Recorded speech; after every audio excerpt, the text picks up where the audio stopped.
Hello students, today we discuss about the topic of accounting terms. कुछ accounting terms के बारे में हम पहले भी डिस्कस कर चुके हैं और जो कुछ रिमेनिंग अकाउंटिंग टर्म्स हैं आज हम उनके बारे में डिस्कस करेंगे। First of all, profit. What is profit in a business? Profit is an excess of total revenue over total expenses of an business enterprises of an accounting period. It means आपके business में आपने total कितना खर्चा किया है एक accounting period में और आपने उससे ज़्यादा कितनी आमदन की है, that is profit. It is an increase in the investment of the owner. Secondly, gain. What is gain? Business में कुछ इंसिडेंटल ट्रांजैक्शंस होती हैं. फॉर एग्जांपल, आपका पुराना फर्नीचर आपने सेल कर दिया, उसके सेल करने के ऊपर जो आपको प्रॉफिट हुआ दैट इज़ गेन. मतलब कि बिज़नेस की रूटीन में जो आपकी सेल परचेज है, जिस चीज़ का आपका बिजनेस है, उससे आपको जो प्रॉफिट हो रहा है दैट इज़ प्रॉफिट. लेकिन कुछ इंसिडेंटल ट्रांजैक्शंस की वजह से आपको जो प्रॉफिट हो रहा है that is gain. Now loss. What is loss? जो लॉस है उसके टू डिफरेंट मीन्स है in the business. For example, आपके खर्चे एक्सेस हैं, आपके रेवेन्यू से कम है, मतलब कि आपके खर्चे ज़्यादा हैं और कि आपकी आमदन कम है, तो आपके को जो लॉस हो रहा है दैट इज़ लॉस. और सेकेंडली, अगर आपके स्टॉक में गोडाउन में आग लगी, स्टॉक डिस्ट्रॉय हो गया किसी भी रीज़न के कारण, उससे आपको जो नुकसान हो रहा है that is also loss. Now goods. What is goods? Goods क्या है? आपने रीसेल पर्पस के लिए जो सामान खरीदा है these are known as goods. For example, आपका ग्रॉसरी का बिजनेस है तो आपकी शॉप में जो ग्रॉसरी की आइटम्स हैं दीज आर गुड्स. अगर आपका फर्नीचर का बिजनेस है देन आपके शॉप में जो फर्नीचर है दैट इज़ गुड्स. अगर आपका ग्रॉसरी का बिजनेस है बट आपकी शॉप में जो फर्नीचर है, चेयर्स हैं, अलमीरा है, या जो भी और सामान है that will be the assets of the business. Now discount. What is discount? Discount is an rebate or allowances given by the seller to the buyer. It means seller के द्वारा buyer को जो रिबेट और allowances दिए जाते हैं उसको हम कहते हैं डिस्काउंट. ये दो टर्म्स में होते हैं, ट्रेड डिस्काउंट और cash discount. Trade discount means जब हम लार्ज क्वांटिटी में एक बल्क ऑफ क्वांटिटी अपने सप्लायर से परचेज करते हैं देन हमें ट्रेड डिस्काउंट है जो अवेलेबल करवाया जाता है बाय सेलर के द्वारा. कैश डिस्काउंट हमें दिया जाता है सेलर के द्वारा जब हम प्रॉम्प्ट पेमेंट करते हैं. इट मीन्स कि जब हम ऑन द स्पॉट पेमेंट कर रहे हैं देन हमें उसके लिए कैश डिस्काउंट है जो वो दिया जाता है. Now bad debts. What is bad debts? Bad debts क्या है? बिजनेस में हमारे क्या होता है, कुछ ना कुछ क्रेडिट और सेल परचेज होती है. जब हम क्रेडिट सेल करते हैं अपने कस्टमर्स को, तो जब हमने उनसे पैसे लेने होते हैं तो कुछ पैसे ऐसे होते हैं जो हमें डाउट होता है कि हमारे वो पैसे हमें रिकवर नहीं होंगे. फॉर एग्जांपल, हमने किसी कस्टमर से 10,000 लेना था लेकिन हमें ऐसे लगता है कि वो पैसे हमारे पूरे नहीं आएंगे, उसमें से हमारे 7,000 ही आएंगे, तो जो 3,000 है that will be bad debts. कई बार क्या होता है, हम उसके लिए प्रोविज़न पहले से ही क्रिएट करके रखते हैं. Now solvent. A person or an enterprises which is in a position to pay its debt is known as solvent. It means अगर एक बिजनेसमैन और एक इंटरप्राइजेज क्या है अपनी पूरी डेट क्लियर करने की पोजीशन में है then we can say that it is an solvent business. Insolvent business it means a person or an enterprise which is not in a position to pay its debt, that is insolvent. Now inventory क्या है? हमारे business में जो हमारा stock है that is inventory in the form of raw material, in the form of work in progress or in the form of finished goods. These are known as inventory. ये थी हमारी अकाउंटिंग टर्म्स जो हम accounting process को, accounting books को maintain करते समय use करते हैं. Now types of accounts.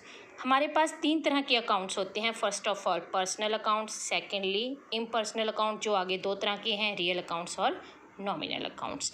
तो पर्सनल अकाउंट्स में हमारे 3 टाइप्स आती हैं पर्सनल अकाउंट्स की. First of all natural personal accounts. Natural personal accounts means those personal accounts which are of the natural name. For example, आपके नाम से जो भी आपका नाम है, अमिता, अनीता, सोहन, रोहन, मोहन, सॉल्व। और आर्टिफिशियल पर्सनल अकाउंट्स मीन्स किसी कंपनी का नाम, किसी बिजनेस फर्म का नाम, बैंक का अकाउंट नाम, ये हो गए हमारे artificial personal accounts. Now representative personal accounts. Representative personal accounts means those personal accounts which represent a group of persons.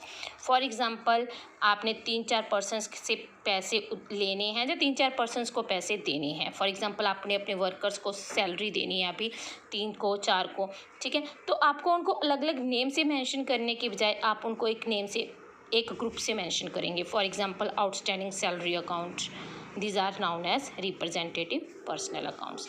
Now impersonal accounts में हमारे पास आता है सबसे पहले real accounts. Real accounts means सारे हमारे जो भी एसेट्स हैं, these are known as real accounts. Cash account, furniture account, machinery account, goodwill account, that's all. Real accounts है जो वो भी दो तरह के होते हैं. Tangible real accounts. Tangible accounts are those accounts which can be touched, जिनको हम फील कर सकते हैं, टच कर सकते हैं. Furniture, machinery, computer, building. Intangible assets, business में कुछ हमारे ऐसे एसेट्स होते हैं जिनकी हम सिर्फ फील कर सकते हैं, जिनकी हम वैल्यू को सिर्फ समझ सकते हैं लेकिन उनको हम टच नहीं कर सकते. For example goodwill. Now nominal accounts. Nominal accounts क्या होते हैं? Nominal accounts means those accounts of salary और इनकम्स, एक्सपेंसेस और इनकम के जो अकाउंट्स होते हैं. For example salary, rent, interest, ठीक है. इसमें दो तरह के अकाउंट्स आते हैं. ये आपकी इनकम भी हो सकती है और आपका एक्सपेंसेस भी हो सकता है. फॉर एग्जांपल आप सैलरी रिसीव कर रहे हो, then that is the income of the business. और अगर आप सैलरी पे कर रहे हो अपने वर्कर्स हो तो that is an expenses of the business. अब हम बात करते हैं इन अकाउंट्स के रूल्स को, कि हम किन रूल्स के अकॉर्डिंगली इन अकाउंट्स को अपनी ट्रांजैक्शंस में रिकॉर्ड करेंगे. First of all personal accounts. Personal accounts आपको पहले ही बता चुकी हूँ कि वो अकाउंट है जो किसी पर्सनस के नाम से रिलेटेड है. राम, श्याम, मोहन, सोहन, या किसी भी बिजनेस का, या किसी भी कंपनी का, या बैंक का अकाउंट. तो इसका रूल क्या है? Debit the receiver, credit the giver. It means जब आप रिसीव कर रहे हो तो डेबिट, जब गिवर हो तो क्रेडिट. रिसीवर को हम डेबिट करेंगे और गिवर को credit.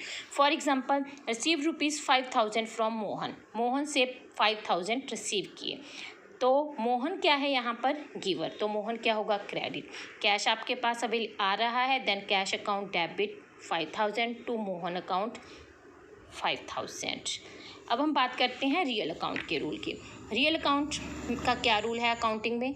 What comes in debit and what goes out credit. Real account में हमारे सारे एसेट्स होते हैं, ठीक है. जब हमारे पास कोई एसेट आ रहा है तो उसे डेबिट करेंगे, जब जा रहा है तो क्रेडिट. जैसे ऊपर वाली एग्जांपल में देखिए, कैश आ रहा था हमारे पास तो हमने कैश को डेबिट किया.